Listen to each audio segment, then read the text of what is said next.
Death coaching, today's mini class, is part of what I use in the psychic mediumship curriculum. If you're interested in the psychic mediumship course for the fall semester, registration is now open. It is limited and it starts October 7th. Okay, so Paul will put that up in the description bar above. Now, this isn't something that I teach my students straight out of the gate. This is more toward the end of the program.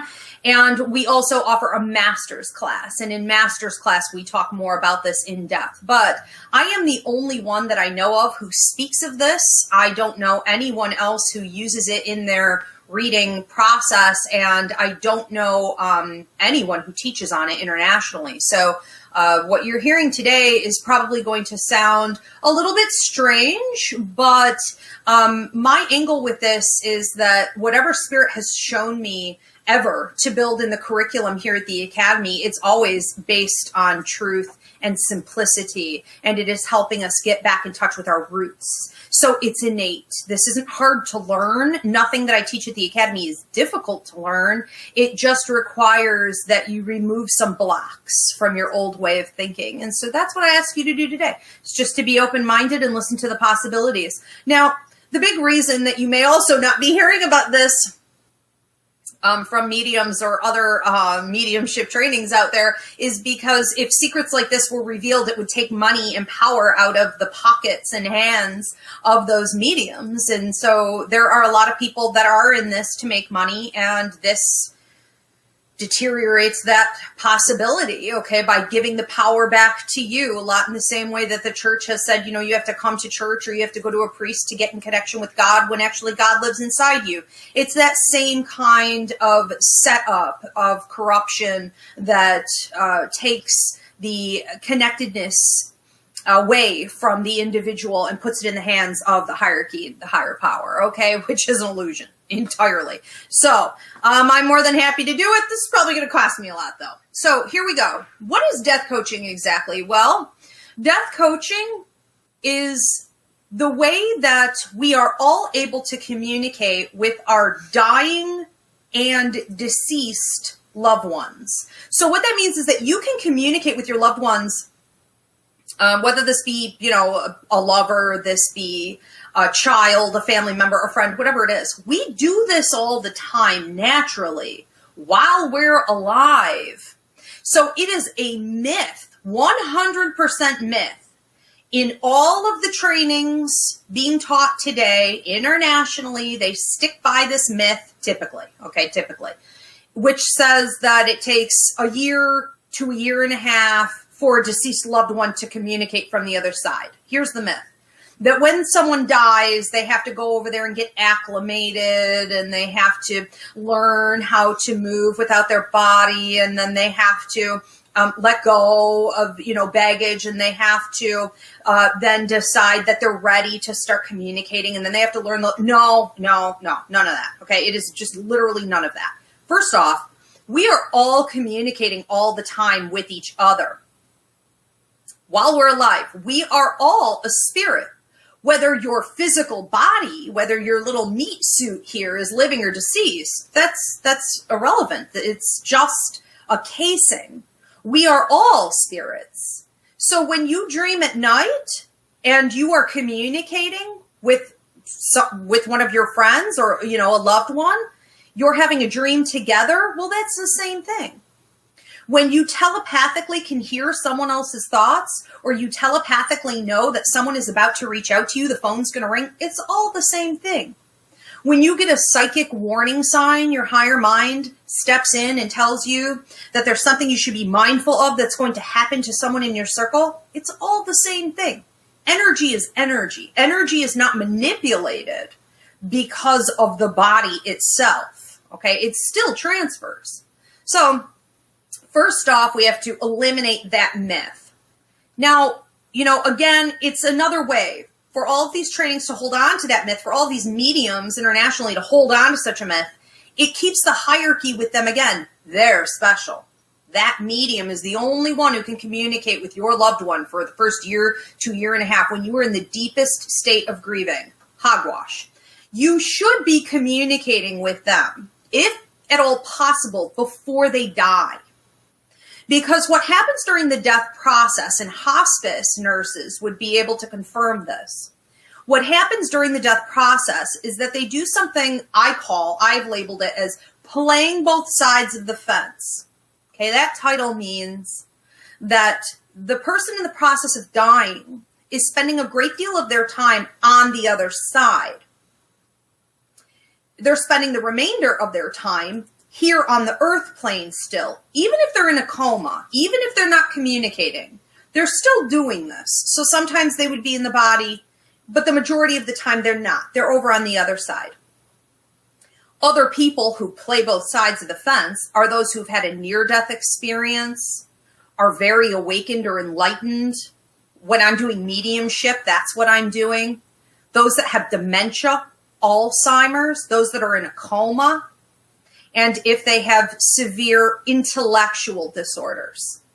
So when you're on the other side and then you come back here, what you'll often notice is a level of frustration about being back here.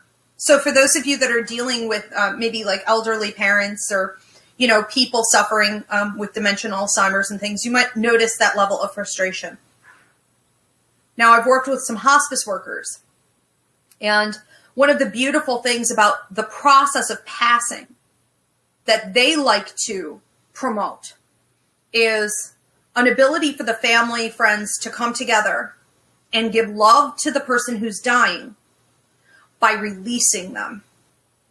I had an aunt who was passing away from cancer, and they had a booklet, a pamphlet on this, and they handed it to everyone in the family who was there for her passing. And in this pamphlet from hospice, it said things like, let the person know that it's okay for them to go. Release them.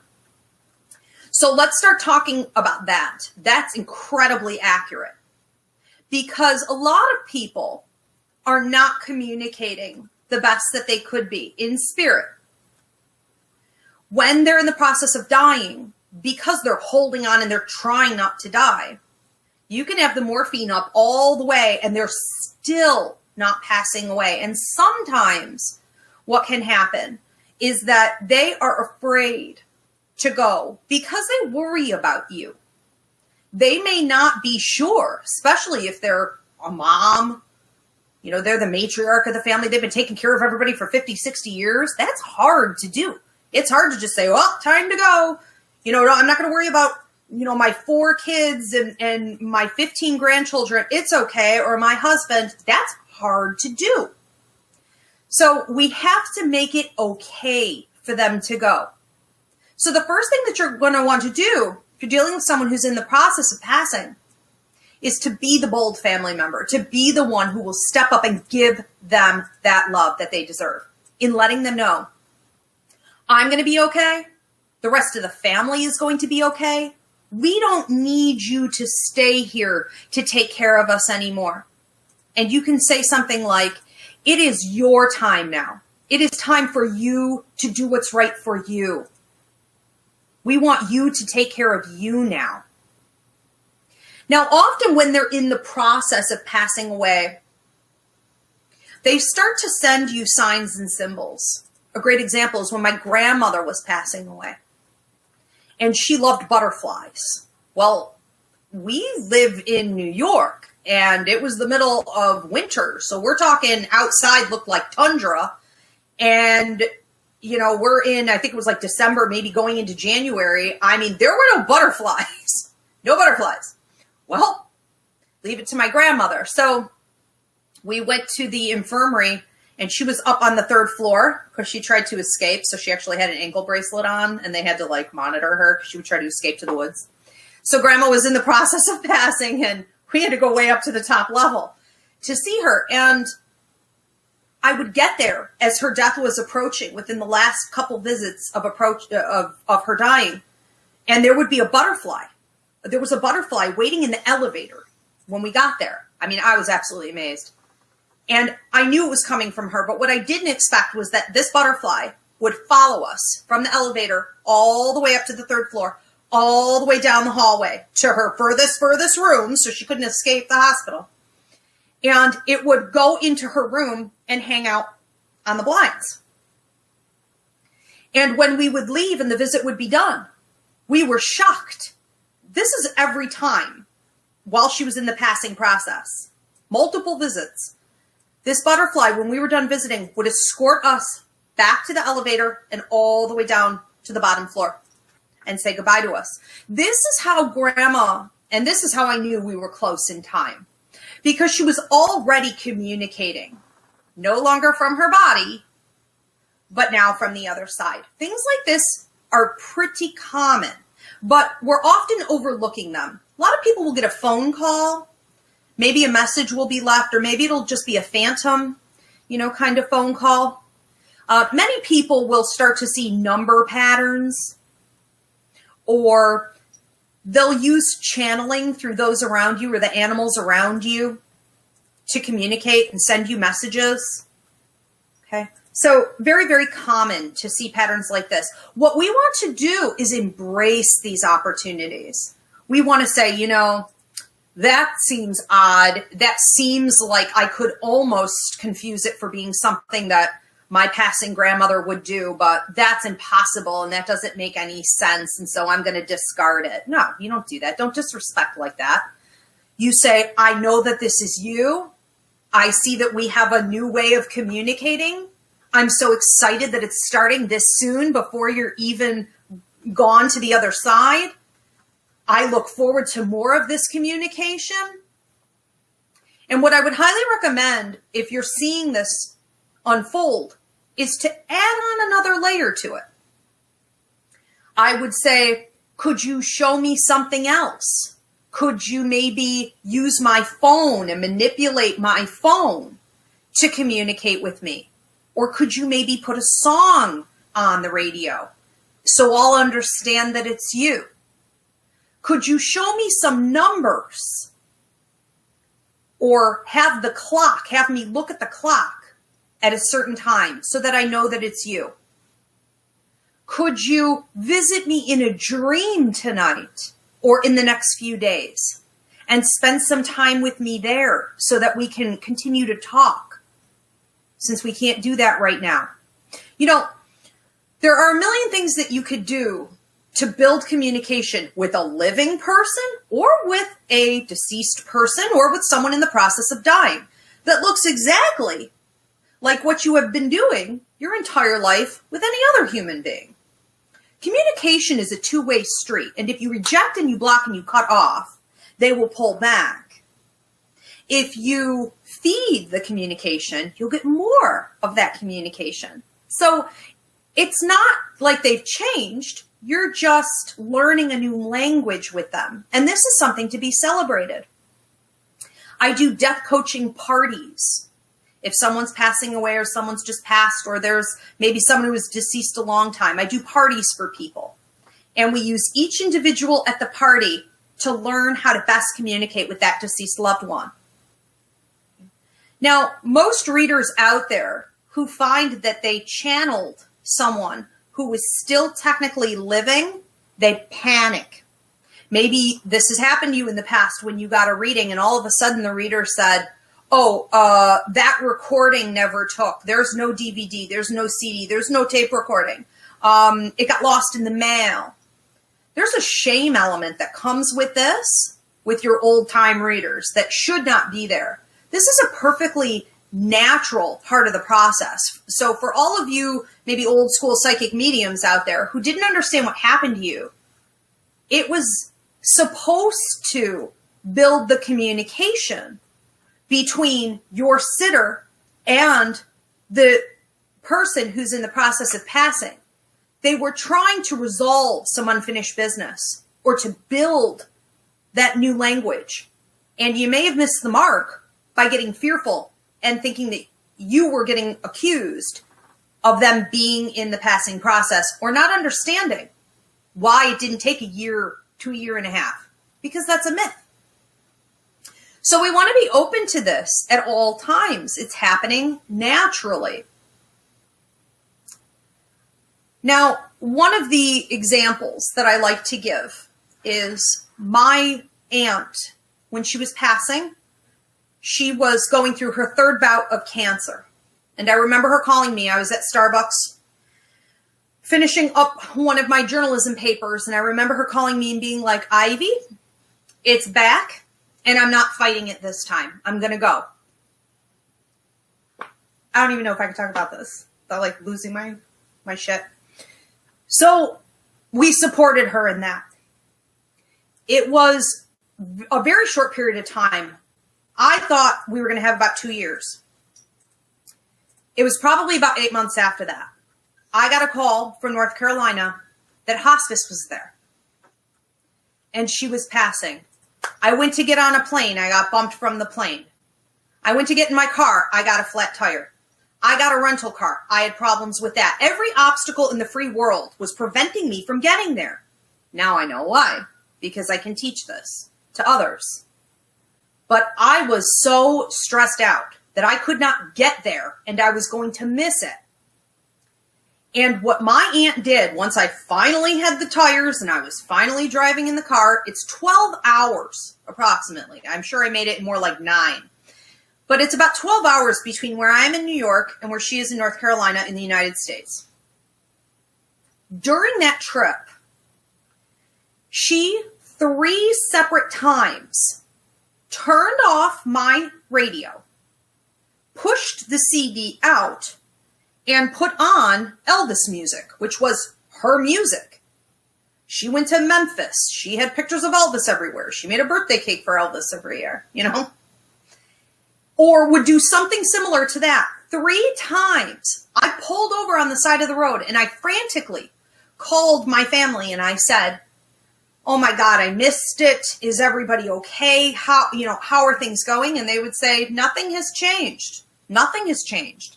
And I thought, that's odd. She's literally communicating with me, but she's still alive. So I was confused, but I knew what I knew. I knew it was her spirit. So I finally make it there, and she was alive for, I want to say, it was approximately 4 days. And she came to me on that last day. Everyone had gone back to work. They were 20 minutes from the house in all different directions. Durham, Apex, Raleigh. Everybody was 20 minutes away. And she came to me in spirit and said, it's time, I'm ready to go. She said, get everybody home. So we called everybody. On this whim that I was accurate, we called everybody and they came. We had 10 minutes around her bedside. She waited for everybody to get there to say goodbye to her. During that 10 minutes, I made agreements with her. And I said, this is what I need to know that you're okay and that you're around and that you're here with me. I said, I need a full beam rainbow up in the sky when I'm in dire straits. I said, and for every other occasion that's going on, send me a half beam rainbow. She passed away. And I went outside with the dog to cry. And on a sunny, beautiful day in North Carolina that it was, there was a full beam rainbow in the sky immediately afterward. Now, I have never had an event go on with my children from baseball games to graduations to birthdays where there hasn't been a beam of a rainbow, half beam of a rainbow, prisms coming through the window, whatever it is. She uses this all the time to communicate. That was our first symbol. She also uses music. So do you see how she showed me what she was going to be able to use? Music and songs, song lyrics that play in my head, she puts in my brain. Manipulation of technology, that's a big thing for her. So if they manipulate through music and songs, they can also do lights, they can do the phone, they can do your computer. Then she uses the symbology that we asked for, that we set up, and since then we've set up a ton of other ways of communication. So what I want you to do with your loved ones that are deceased, or if they're in the process of it, is to come up with agreements. You say, can you give me this? Can you show me this? But with these agreements, you want to keep it simple. The biggest mistake that people make is to demand a certain amount of communication out of their dying or deceased loved ones. I get a lot of men who are like, I want to hear from my dad, but I don't want to hear anything you just told me he said. I want the password to his Facebook account.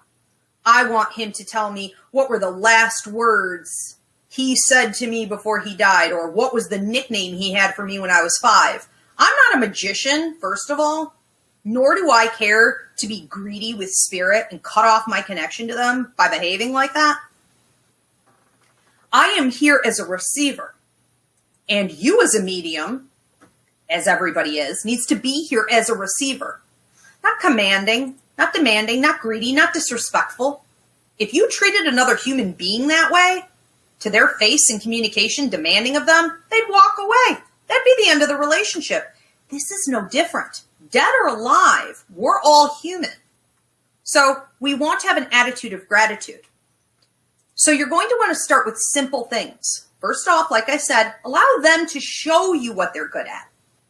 If you've ever watched the movie Ghost, you would see him learning, Patrick Swayze, this was super cute, I think it came out in the 80s, where he was trying to push the can, and the other spirit on the subway was showing him how to push the can. That takes a lot of energy. Don't demand things like that straight out of the gate. Unless they died young or they died suddenly. Those spirits will be able to pull stuff like that off straight out of the gate. Sometimes you'll see that the good energy manipulators are also those that were dying for a long time, and they played both sides of the fence for a long time. They might be good at it too, but that's a pretty tall order. So you want to pick simple things like we talked about, and you want to focus also on the clairs. The clairs. Clairsentience, claircognizance, clairaudience, clairempathy. What did I not mention? What's the most common one? You said clairaudience. No. Clairaugustine is one. Clairaugustine. No, the psychic. Yeah.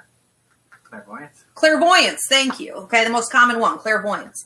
So when we look at the clairs, and I break all of this down in the psychic mediumship training, I can't get into it all today, but we have different clairs. Different clairs means that you have different abilities, sort of like a intuitive intelligence, you know, a sixth sense. And if you understand the clairs that you have, you can better understand how to communicate with your dying or deceased loved ones. You may even be able to, this is what I do when I do death coaching readings and when I train my students and when I do the parties. I figure out what clairs the deceased have, I figure out what clairs you have, and we connect. When we have a match in clairs, we have easy communication. So that's another part of the process, a little bit more in depth. I also do something in my psychic mediumship training with death coaching where we can train the deceased to better communicate. Okay, I want to explain another situation where I had a client who was in the process of passing away. I had never read her, but I read her daughter regularly. I was sleeping on the couch. I had a woman come to me in spirit. She woke me up and she said, I have an emergency. I need you to help. She said, my daughter is going to call you. I have cancer. They told us I would have 3 weeks to live, but that's not what I'm going to do. I'm going to go in 3 days instead. My daughter's going to call you upset. I need you to console her and tell her everything I'm going to tell you. She said, get your coffee and get ready for the phone call. I roll off the couch. I go, I didn't even get to the coffee pot and the phone is ringing. And it's her daughter, a client of mine, upset. She said, they told us she would have 3 weeks, hospice, and everybody's in here. And I'm not sure it's going to take that long because she's talking to people in the room that aren't there. What is going on? She said, I don't know if it's the morphine or the other drugs they have her on, or if she's actually talking to dead people in the room that we can't see. So I meet with the client and I tell her everything the mother wants her to know about the process and how it's going to go. Exactly 3 days later, she passed away. And one of the things that this dying mother wanted her daughter to understand was that she was playing both sides of the fence, and that she was safe, and that she was enjoying the company of her own deceased loved ones that were coming there to visit, that were really coming there to help her cross. When we cross, we always have company. We don't do this alone. So she wanted to start building up the communication with her daughter straight away, before she even passed. And we were able to do that, and it was amazing. But before that could really happen, her daughter needed to be at peace with her passing and to let go, and to tell her that it's okay to go. So you never want to be the block in communication between you and a dying or deceased loved one. Be open to the process, and the more you are open, the more you will get. I think that's pretty much all I'm going to say about it today. I could go on and on and on and on and on, but okay. We'll just sort of leave it at that for today. Does anyone have any questions or comments? Yeah, a lot of comments. Okay. When you're talking about your aunt, you did get some hug and heart emojis and XOs from Soraya and Joanna. Thank you. Supporting you. But a lot of people, yeah, so this is ringing, it's very familiar for a lot of people. Soraya said that when her grandfather was in his final hours, he was saying he was being asked questions and he didn't know the answers and he was having trouble getting over. And he kept repeating 401. And she's like, I'd like to know what 401 might have meant. 401. Well, I would wonder if that was a time. Okay, a time that he was referring to, specific literal time on the clock. It may have made more sense to him at the time that that's sort of when he was being shown that he should go or release. So I would look back into that. But if we look at those numbers and what they actually mean, 4 is change. 4 is transition from an old way into a new way. 4 is also the support of our guides and angels. 0 would have been dividing the 2, but 1 is brand new beginnings, a brand new life, a brand new opportunity, highest prosperity, but not without hard work. So he may have been talking in numbers, which is sort of its own language. Wow. Processing. To him, it made sense. Ja's mama says, my Aunt Ivy just passed away from COVID. She lived in Brooklyn, New York. I was saying I needed to talk to someone because she left too fast. Then you popped up within 24 hours on Facebook. You were my sign. Oh, beautiful. And her name is Ivy. Yep. Well, I'm so sorry for your loss. I have been posting, I should post it more, but I have been posting that we're taking emergency COVID readings. Paul will get you scheduled within 24 hours even. And, we're helping with everything from funeral arrangements to last wishes because there was no communication there. And the only reason I'm able to do that is because I know how to do death coaching. And this is something that once you learn how to do, you'll be able to be involved not only with the process for their wishes and things like this, but to keep that communication open so that it's never a big gap and you feel that divide between you and them, like they're a million miles away. This is the nicest way to make sure that we stay in touch. Because while you know she's there, if you don't know the language, it can feel like she's changed a lot or that she's somewhat unattainable. And that just is not at all the case. So very glad that crossed your path. Pinta Cook said that when her mom was passing, she told her it's okay to go and that she'll be okay. So she was starting the communication then. And Joanna Rybicki said that when her mom passed away, her sister, and her aunt all received many feathers for days before, during, and after her passing. And none of us knew about the others' feathers until the funeral. I love it. And she still has them. And which she's is awesome. Oh, that's what I was just going to say, because sometimes when they start using objects to communicate with you, we call them pennies from heaven. So they could be pennies, they could be nickels or dimes or anything. A lot of people will use, a lot of spirits will use rocks or crystals and stones or seashells. Feathers are super common as well, or certain flowers. But what they like to encourage you to do is to collect them. So you can even keep up sort of wherever you have pictures or a memorial for them. You know, you can keep them in jars in these little collections, and they love it. It's like an altar, you know, and it makes the communication so much easier because objects do hold energy. I talk about this at the empathic awareness training a lot. Objects hold energy. So if you tap an object, you play with an object, you talk to a picture of them, you hold their ashes, whatever it is, anything really, especially though if you know that they had contact with it, you tap into their energy. It's called psychometry.